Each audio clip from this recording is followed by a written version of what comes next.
Pastor Marcos, nos ajuda a entender, né? Nós vimos aí que realmente vai ter uma diferença. Mas para fazer essa separação, quais são os critérios que o Senhor Jesus Cristo vai estar usando, né? Como a Bíblia define aí os justos e os injustos? A Bíblia fala que existe o justo e o ímpio. Quando a gente fala isso, irmão Williams, e queridos que estão nos acompanhando aqui, ou estão nos ouvindo, geralmente a gente entende que o ímpio é aquele que não vai à igreja, aquele que está longe de Deus. Agora, eu quero só contar uma história. Eu quero contar uma história primeiro, antes de entrar na resposta, de duas jovens, vamos dar o nome dela de Rebeca, e a outra, vamos dar o nome dela de Maria. A Rebeca, ela é uma jovem que vai a uma igreja neopentecostal, participa ativamente dos cultos. E lá ela aprendeu a fazer propósitos com Deus. Então, a Rebeca, ela aprendeu que ela deve dar o seu melhor no sentido financeiro, tá? Sentido financeiro. Dar o seu melhor para Deus, porque Deus vai lhe dar em dobro. Essa é a ideia. E lá ela também aprendeu que a lei foi abolida. Então ela não precisa mais guardar os mandamentos. A Rebeca, então, recebe uma proposta para trabalhar, mas o trabalho dela é de segunda a sábado. Apenas no domingo que ela não trabalha. Então, domingo ela descansa e vai no culto no final da tarde. Ela dá sua oferta financeira, participa dos cultos. Ali ela sente muito a ação de Deus. E veja, à medida que ela está participando dos cultos, ela está prosperando. Olha que coisa, está prosperando. E ela vê as bênçãos de Deus. Então ela arruma um namorado, um rapaz que ela viu na igreja, um rapaz que ela achou bonito, e o rapaz se interessou por ela, então ela falou assim, nossa, é de Deus, e começou a namorar ele, né? E rapidamente ela foi promovida no serviço dela. Ela não tem muito tempo para fazer a obra, para evangelizar ou coisas do tipo, mas não importa. Importa é que Deus está com ela porque está abençoando a vida dela. Por outro lado, a outra moça, a Maria, ela começou a congregar com essa irmã, né, Rebeca. As duas congregavam juntos, mas Maria ouviu uma palavra. Ela, por algum motivo, né, recebeu o link da transmissão do podcast, do Origens Podcast, e ela ouviu a palavra de Deus de que a lei não foi abolida. Ouviu a palavra de Deus dizendo que o sábado é o dia do Senhor. Então, ela se propôs a guardar o sábado, ela se propôs a obedecer os mandamentos de Deus, porque ela aprendeu que aquele que ama é aquele que obedece seus mandamentos. Mas, por conta disso, o pastor chegou firme nela e falou assim, olha, se você quer guardar a lei, você não pode frequentar a igreja aqui, porque nós estamos na graça. É isso que o pastor disse para ela. E ela começou a ser provada. Diferente da Rebeca, que aparentemente está abençoada, a Maria, ela havia recebido uma proposta de promoção até melhor que da Rebeca no trabalho, mas o trabalho da Maria impunha que ela trabalhasse aos sábados. E ela então fala, olha, eu trabalho nos domingos e trabalho até mais, mas no sábado, o sábado é o dia do Senhor. então eu não vou trabalhar, não vou estar no dia do Senhor. Então ela não só não ganhou a promoção, como ela perdeu o emprego, porque ela decidiu obedecer e guardar o sábado.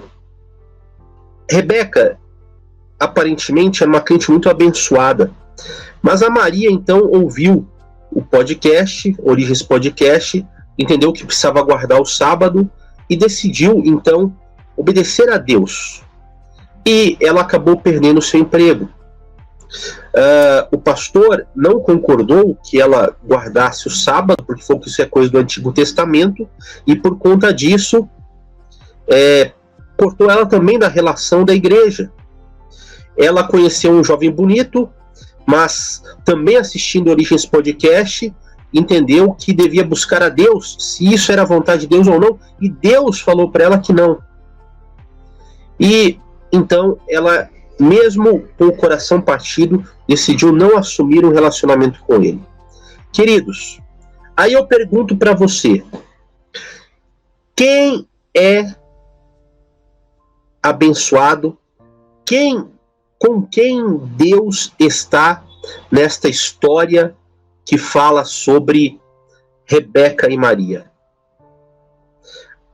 Aparentemente, segundo a grande maioria das igrejas, Rebeca está sendo abençoada. E a prova disso é como a vida dela tem prosperado. Enquanto Maria, você vê, tomou decisões, como guardar o sábado, como buscar a direção de Deus na sua vida, e está passando por uma dura luta. Como entender isto? Como entender, numa história dessas, quem é justo e quem é ímpio? Alguém vai falar assim, bom, as duas estão na igreja. Mas, veja, Rebeca está sendo abençoada, então a tendência da pessoa é pensar que Rebeca é justa e Maria está na lei, ou seja, ela se pôs debaixo de maldição. Qualquer igreja vai acabar te falando isso. Mas a palavra de Deus, queridos e queridas, ela vai nos dizer, lá em Malaquias, capítulo 3 e verso 18, que chegará o momento em que Deus mostrará a diferença entre o justo e o ímpio. A grande questão é a gente aguardar ao Senhor.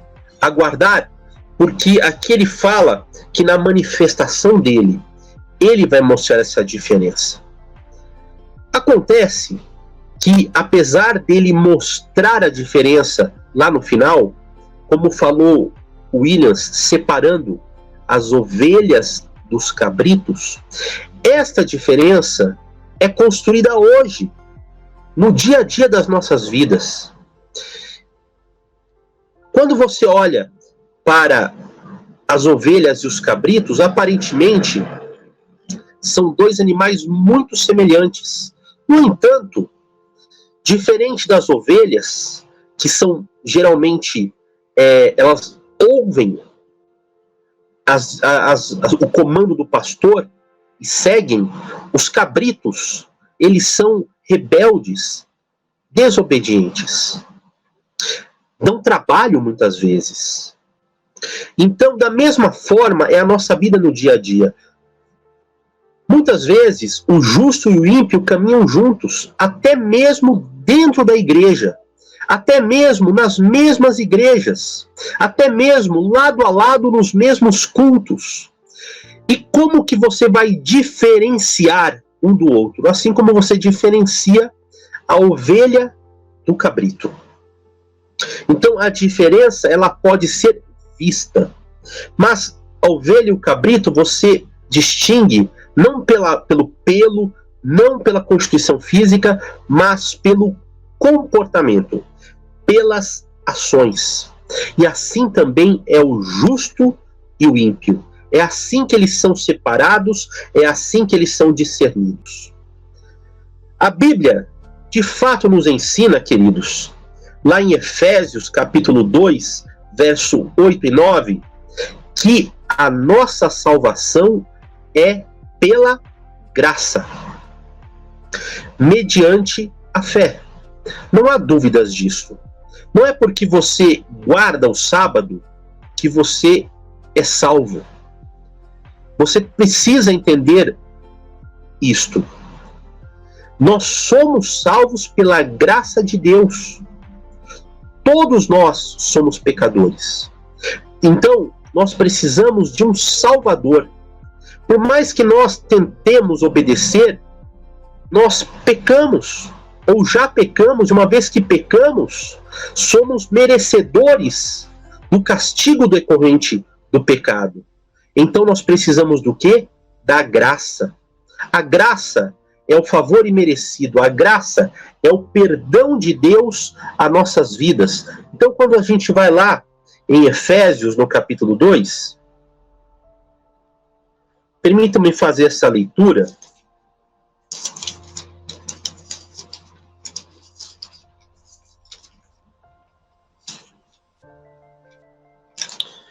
Efésios capítulo 2, versos 8 e 9, Paulo vai dizer assim: porque pela graça vocês são salvos, mediante a fé. Isto não vem de vocês, é dom de Deus. Não de obras, para que ninguém se glorie. Não há dúvidas, somos salvos pela graça. E mediante a fé, nós nos apropriamos da graça. Eu creio, né? Eu entrego a minha vida ao Senhor, e então eu recebo a graça dele. No entanto, Tiago, no capítulo 2 e verso 26, ele complementa as palavras do apóstolo Paulo, nos dizendo o seguinte, queridos. Deixa eu ler também essa passagem, que é muito importante. Tiago 2, 26 vai dizer assim: porque assim como o corpo sem espírito é morto, assim também a fé sem obras, ela é morta. Ou seja, o que ele está falando? Ele está falando que a fé deve ser seguida pelas obras, ou ela é morta. Então, a graça existe. Eu me aproprio da graça pela fé. Mas, se esta fé não é seguida das obras, ela é morta. Então nós somos salvos pela graça de Deus, mediante a fé. Mas se não seguirem as obras, ela é morta. E de que obras nós estamos falando? Veja, quando o homem crê, quando o homem entrega a vida a Jesus, ele é justificado. Mas é justificado para quê, diz o apóstolo Paulo? Para uma nova vida. Se nós não vivermos transformação em nossas vidas, não adianta eu ir à igreja, não adianta eu dar a melhor oferta, não adianta eu achar que prospero, ter as melhores bênçãos materiais, nada disso adianta. É um erro, porque fé sem obras, e obras, entenda bem, é obediência à palavra de Deus. Obras é obediência à palavra de Deus. A fé sem obras, ela é morta. E do que nós estamos falando em obedecer? Veja, lá no Apocalipse, capítulo 11 e verso 19, profeticamente, a palavra de Deus vai nos dizer: abriu-se então o santuário de Deus, que se acha no céu, e foi vista a arca da sua aliança no seu santuário, e sobrevieram relâmpagos, trovões, terremoto e forte chuva de granizo. Então, por que Deus mostra em meio ao juízo a arca da sua aliança? Porque, irmãos, a base para o juízo de Deus são os seus mandamentos. O quarto mandamento da palavra de Deus não foi abolido. Ele continua em vigor. A Bíblia diz: lembra-te do sábado. Veja, a pessoa fala assim: é lei de Moisés. Mas a lei que Moisés recebeu de Deus dizia: lembra-te. Ou seja, não foi algo que Deus deu a Moisés, mas Deus ordenou a um povo que não o conhecia ou não estava lembrado que se lembrasse deste mandamento. Um mandamento que não foi dado a judeus, foi dado lá no Éden, quando não havia ainda pecado, ele foi dado. A mera expressão da Bíblia em falar sobre graça, em falar que nós temos que nos apropriar da graça pela fé, isso já nos mostra que existe pecado, porque se não houvesse pecado, não haveria castigo nem morte. Se não houvesse pecado, então para que graça? Para que fé? Se não há pecado? Se não há pecado, não há morte. O salário do pecado é a morte, diz o apóstolo Paulo. Então, para quê? Então, a própria menção bíblica da graça e da fé nos mostram que o pecado está em vigor. E João é muito claro quando ele nos diz, lá na sua primeira carta, que o pecado é a transgressão da lei de Deus. Isto é pecado. Mas, pastor, está escrito que pecado é iniquidade. Iniquidade é uma forma que muitos, traduzem para amenizar a questão.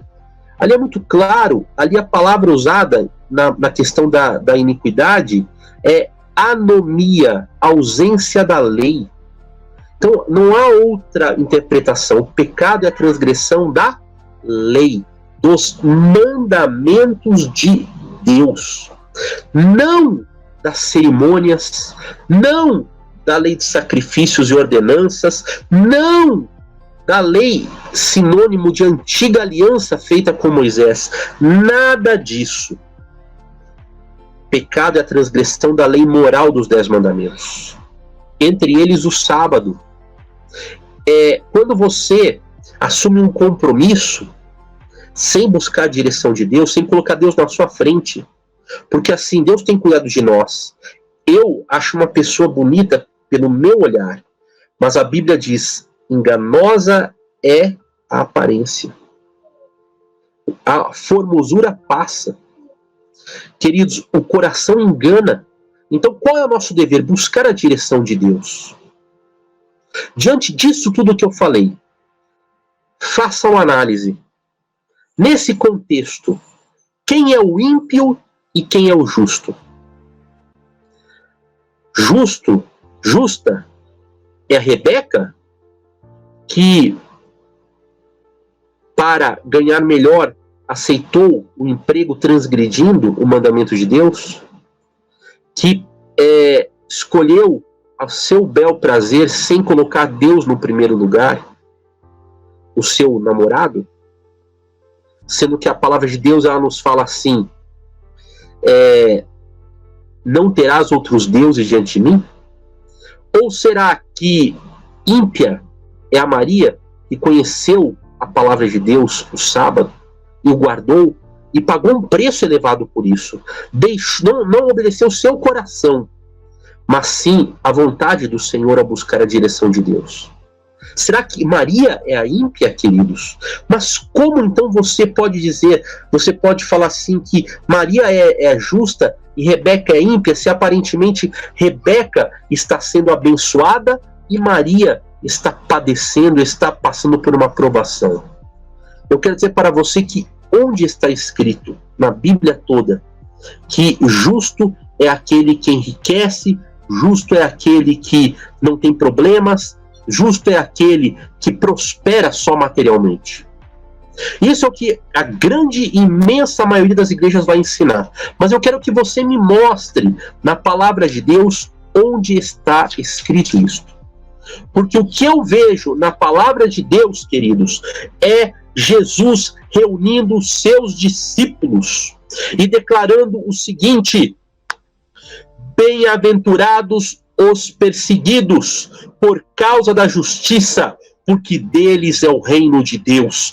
Bem-aventurados são vocês quando por minha causa os insultarem, os perseguirem, mentindo, disserem todo mal contra vocês. Alegrem-se, exultem, porque grande é a sua recompensa nos céus, porque assim perseguiram os profetas que vieram antes de vocês. Eu vejo Jesus falando: no mundo tereis aflições, mas tenham bom ânimo. Eu só quero lembrar a você que Malaquias fala que no final será revelada claramente a diferença entre o justo e o ímpio. Mas entenda uma coisa, você não precisa esperar até o final, não. Porque a palavra de Deus diz: o ímpio, o que usa de falsidade e de engano, não permanecerá na congregação dos justos. Então, muito cuidado com isso. Prosperidade material é de Deus? Nem sempre, queridos. Ou pode até ser. Deus faz nascer o sol sobre justos e injustos. Ele quer abençoar todos. Agora, salvação, realmente você ter uma vida com Deus, andando com Cristo, não se engane. Somente guardando os mandamentos de Deus. Não se engane. Somente andando com Cristo e somente obedecendo a palavra de Deus. Seja firme nesse propósito. A Bíblia nos declara, né, que esta é a maior prosperidade que pode vir na vida do servo de Deus. Sim, nós podemos discernir as coisas. E a primeira questão para nós discernirmos é a palavra de Deus. Muitos podem dizer para Jesus: Senhor, Senhor, mas naquele último dia ele vai declarar para eles claramente: retirai-vos de mim. Vocês expulsaram demônios, vocês fizeram milagres, vocês tinham dons incríveis, mas eu nunca os conheci. Vocês que transgridem os mandamentos de Deus. Vamos tomar cuidado.